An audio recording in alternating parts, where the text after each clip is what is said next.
Hello, welcome to another episode of the Inside Social Work podcast. In today's episode, I interview Amberly Moers, and Amberly works in the disability space in New South Wales.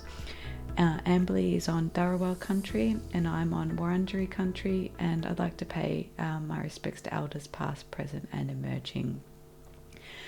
Amberly shares with listeners some of the things that have been happening for her community over the last 15 to 18 months.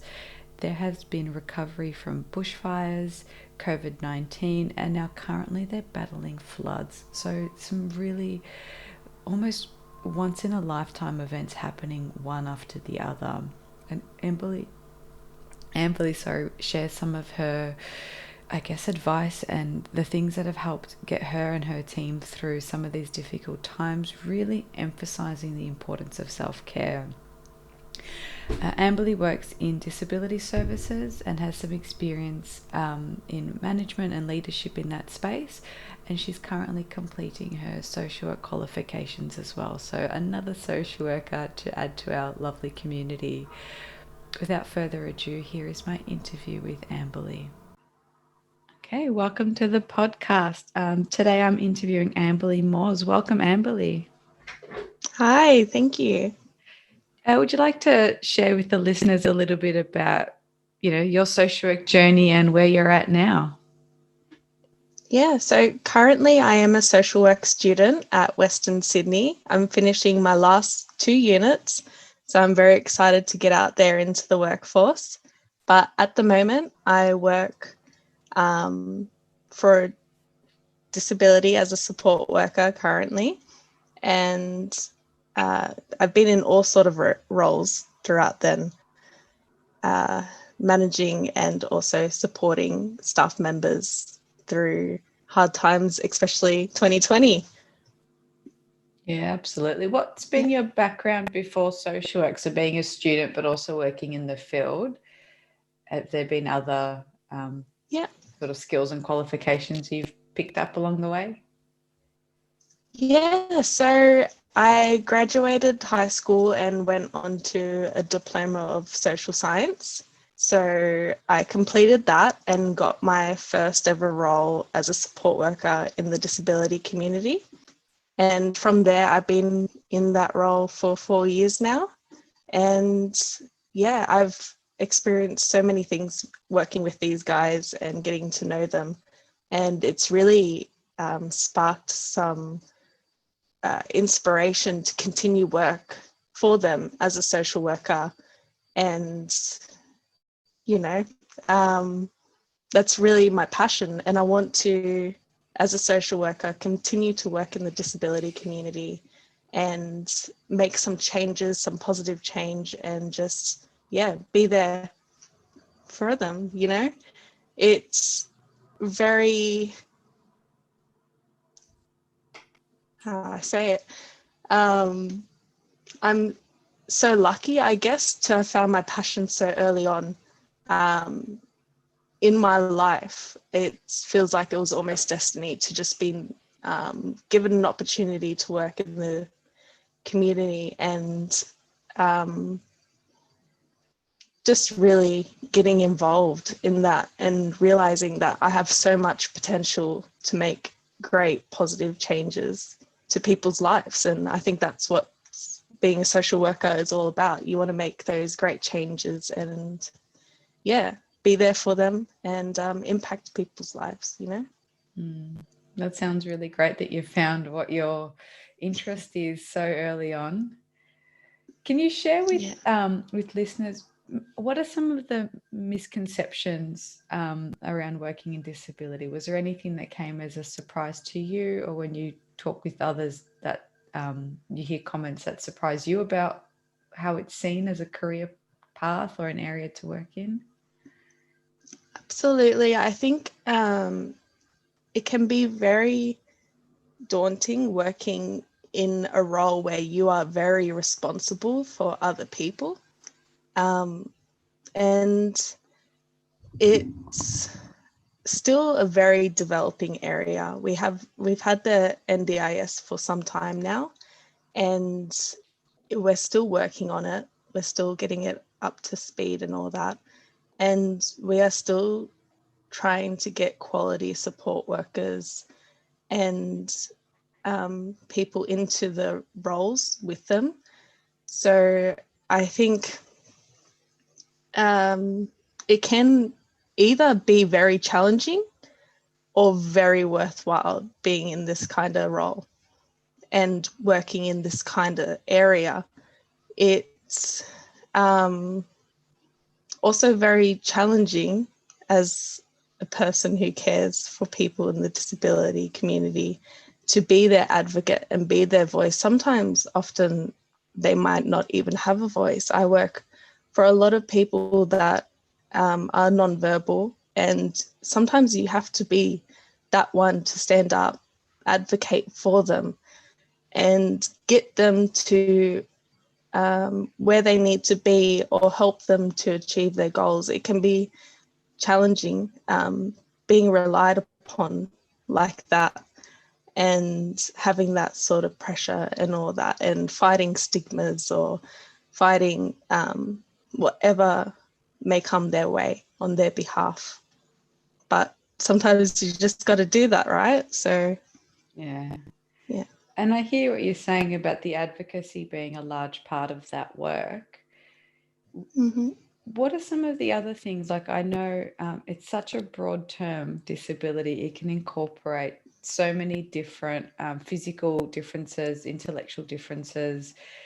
Within that, though, as a social worker, you're using so many other skills.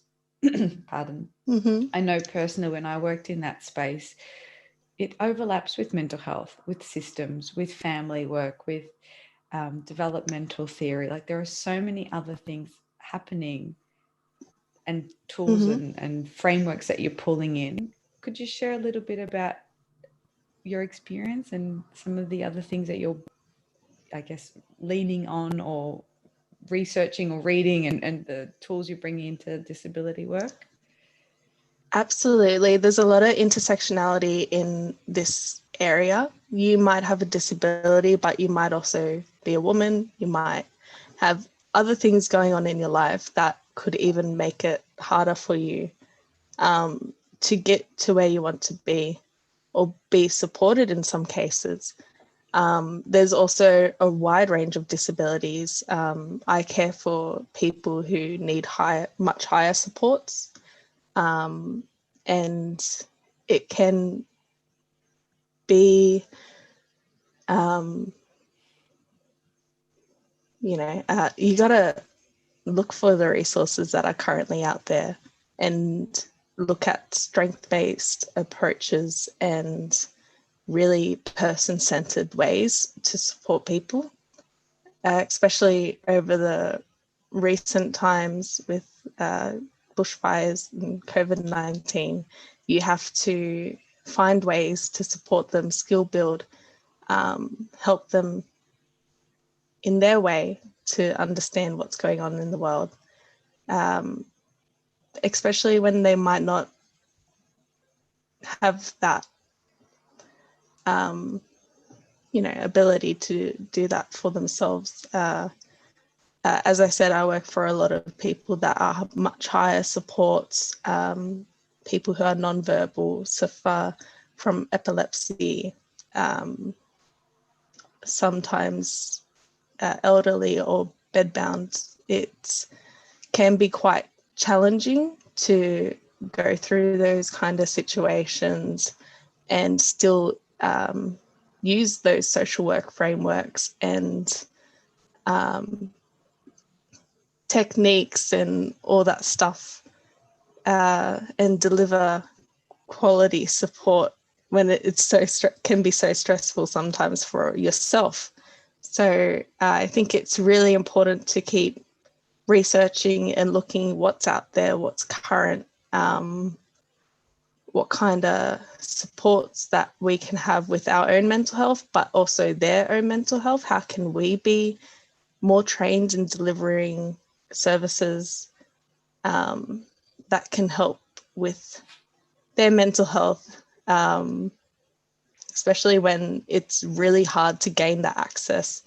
I know with COVID-19, it's been a super stressful time for people in the community, not being able to go out, finding it harder to gain supports and lots of many other things. But it's also been very difficult to get that mental health support, especially when sometimes it can only be delivered through telehealth or WebEx, you know.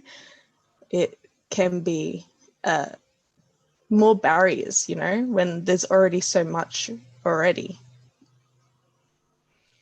Yeah, I mean, you've covered so many things. You've really spoken about that intersectionality, which I think can often be overlooked, that you can have Yeah. a physical disability and there could be a dual diagnosis with something else. There could be trauma, there could be, gender, race, sexuality. There are other parts of people that sometimes get overlooked under Yeah. the umbrella of disability. And I really was hearing what you were saying about the high support needs. And I think that makes it really hard when through COVID, our mental health services were talking therapies via telehealth or video or something like that. And often there's loneliness and lack of community engagement, and COVID really exacerbated some of those things. So it must have been incredibly difficult to be in that Yeah, it space. was really hard. And I was working at that time as a senior support worker. So I was also looking after our staff at the house, but also our participants. And just getting the news that we couldn't take them out when going out into the community is such a big part of their lives. It was heartbreaking, but you know what? It made us more powerful, and we looked for ways to find engagement opportunities to do from home. We are their, circle of security, where they're support workers. So we can be there for them, almost like a family. So we'll continue to find ways and resource of ability. But yeah, it really took a big hit this year. Yeah. And you Yeah. mentioned a couple of times you're looking after yourself and the staff and looking after themselves and their own self-care. What are some of the things that kept you going and kept your staff working through those really challenging circumstances that were even more challenging during the lockdown that we experienced last year? I think as a team, we all discovered how good it is to talk to each other, and connect, even though it might, seem a bit silly, or we learned how to communicate better, but we really did. We learned how to communicate better and be there for each other. And coming into 2021, we're such an awesome, powerful team, working for these guys that we truly care about. We have such a stronger connection with them and with each other. And I think because I also completed field education too last year, discovering techniques on self-care and breathing and taking time for yourself really helps. And you can share that information with your staff, you can share that information with the people that you support. How have you found it beneficial to go for a run in the morning or do something for yourself? You spread that positivity. Even just at the moment, we're making breakfast in the morning at 6 a.m. We're sharing recipes like overnight oats and chia puddings and all that. So it's the little things really that you can do to look after each other and look after ourselves. Sounds like I heard the 6 a.m. and I was like, oh gosh, no, can't do that. Yeah. Look, and I hear the positivity and the resilience in what you're saying. And I think it's really hard to be leading a team and put on a brave face, because sometimes that it wasn't good, and it was okay not to feel okay. And I think we can't ignore Absolutely. that and dismiss that just by saying, "Oh, we've come through it now and we're at the other end," because it was really, really rough. It was, yeah. And with the recent floodings as well, it's like we're experiencing that somewhat pain again. Like it's really sparked a bit of a, oh no, here it comes. What can we do? But we're very lucky, especially where I am, that it hasn't hit as hard. But unfortunately, there probably are a lot of people and a lot of carers throughout the state that have had to go through this crisis situation again, and they've had to put on such a brave, strong face to be like, right, we can do this. We've done it a few times already. We can do this one more time. And I think that's just a big part of life as well. And a big part of our spirit is that we might come across a situation that is completely outside of our control. And we can just be like, yeah, let's get through this one more time. And yeah, it's really empowering. It's really empowering to be in this community at the moment, and working for my team. So just glad to be here for them and involved. So yeah. So for those listening who don't know what's been happening around Australia, could you share with listeners where you're located and what's been happening? So you mentioned Mm-hmm. floods. Could you kind of just share with others what that's been like and where you're located and all of that? Yeah. So I'm located in Southwest Sydney, and often do some work out in Tamor Way. At the start of this year, start of last year, seems like 2021, 2020 is rolling on for ages. Wow. It I'm even totally getting does. confusing myself. Yeah, so the start of last year, unfortunately, we experienced Black Summer, and uh, it out that way, picked an area, just it was devastating, you know. There was a lot of parts of New South Wales that were far more devastated, but it really came close to this is really scary. Unfortunately, it's also where we lost a few firefighters out that way. And I just remember that day, and it's so emotional because the smoke and the sirens constantly going off, you know? So that was quite scary at the start of last year. And to also, at the time I was a manager, help evacuate. I was acting manager at the time, and we had to actually evacuate some residential homes. So that was scary and tough, but we got through it. And then March, we had COVID. That's when it sort of reached Australia and started hitting hard. We had lockdowns, where the roads were literally no cars on it.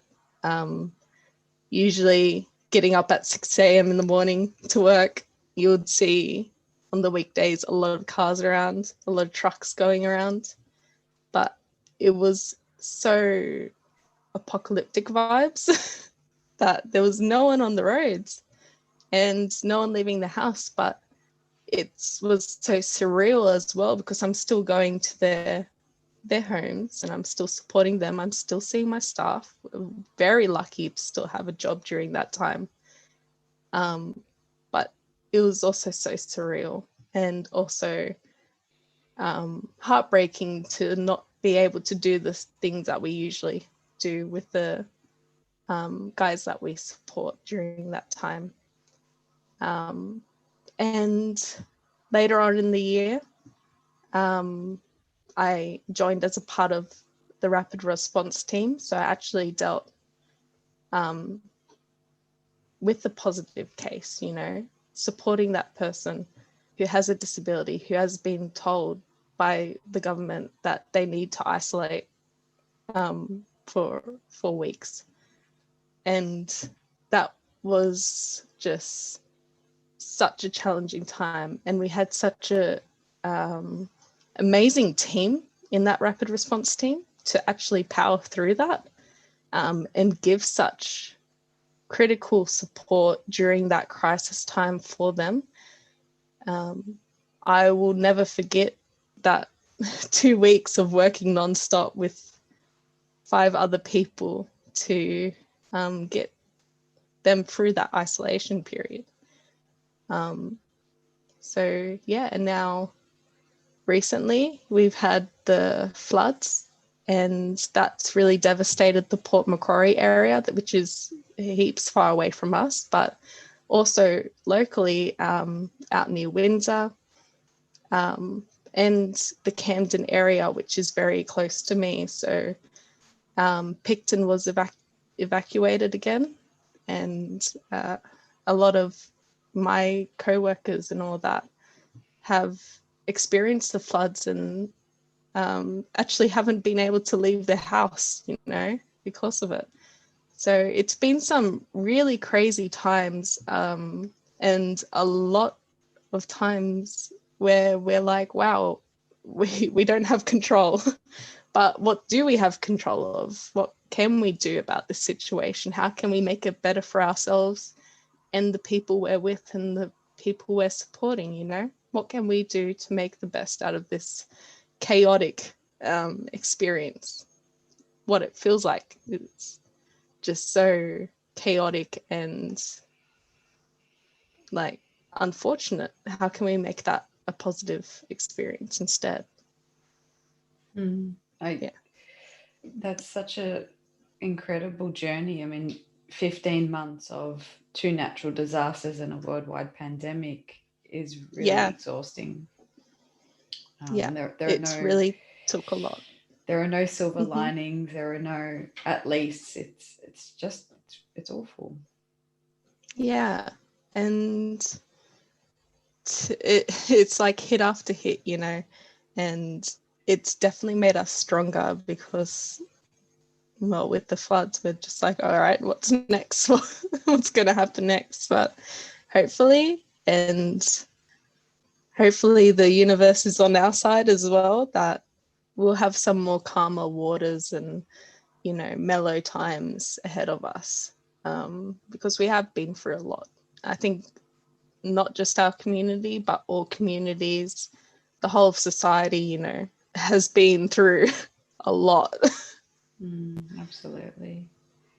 Yeah. I mean, knowing that it's still ongoing and there's still things happening, and it's in our careers, it's an ongoing challenge to balance what's happening in the community and our own well-being. And are there any tools or resources or experiences that you can share or recommend to others listening that might feel like they want to add some more tools to their sort of self-care toolbox? Absolutely. You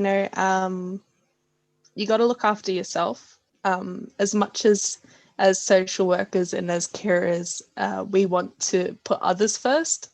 It's super important to look after ourselves, because if we're not looking after ourselves, who's going to look after them? We got to be sure that we're taking the time to do things that we enjoy. Even though a lot of resources have gone online for COVID, they're coming back into person now. Make the most of going out and seeing people, but also do it safely, of course. But that person-to-person contact is super important. Making sure that you have your own circle of security and people to talk to, because you don't want to isolate yourself. I know there's a lot of great online counseling or things that we can do as professionals to seek help. But oftentimes it's your own self-care and your own strategies that you can implement to just make some days a lot easier. So taking the time to breathe, doing some meditations, just reading a book or doing something you enjoy can make a world of difference, because sometimes you're pouring so much energy out into the world that you're not taking the time to give it back to yourself. So yeah, I think as social workers, we talk about self-care so much, but sometimes we forget to do it. Yes, absolutely. And it's easy to kind of be grateful for what you've got, and especially during COVID, it's like, well, lucky to have a job, lucky to have this, and push through to the point of Absolutely. exhaustion, because our bodies hold that stress and it shows up somewhere else. Exactly. Yeah. You gotta take care of yourself at the end of the day. You are the most important person. So yeah, to anyone listening, if you're struggling or if you feel stressed, just take some time to breathe and do the things that you love, because you're going to be such a better person for others if you look after yourself, and they're going to love you for that as well if you look after yourself. Excellent. Any other sort of last sort of final things you want to share with the audience of listeners? Yeah, today is a pretty important day as well. We're talking on the 26th of March, and it's actually Purple Day. So it's the global initiative to provide, you know, awareness to people who have epilepsy. And I work for a lot of people at the moment who do have epilepsy, and it's just such a big part of their life. I think it's super important to raise this sort of awareness, because sometimes it goes unnoticed, these sort of days like International Disability Day, these days are so important to get involved and just to do some reading. They're great reminders um, to be aware of what people might be going through. And epilepsy is such a insane thing to have as a part of because a lot of people with a disability oftentimes have epilepsy too, and it can be super hard to go day to day living with that, and also living with a disability. So yeah, I encourage people to do a little bit of reading today about epilepsy and getting to know about seizures, how to support someone who might have epilepsy. And yeah. Excellent. Thank you so much for sharing. It's been a really lovely conversation, and to hear all the social work things coming through you know, as you're on the edge of graduating by the sounds of it, Yeah, and under incredibly difficult circumstances. Thanks yeah. so much. I look forward to continuing to work in the community. And thank you so much for talking to me today about all the things. I really, really appreciate it. My pleasure. Thank you. Thank you for listening to today's podcast. Be sure to check out the show notes for today's episode's resources, and don't forget to click subscribe and review us wherever it is you get your podcast.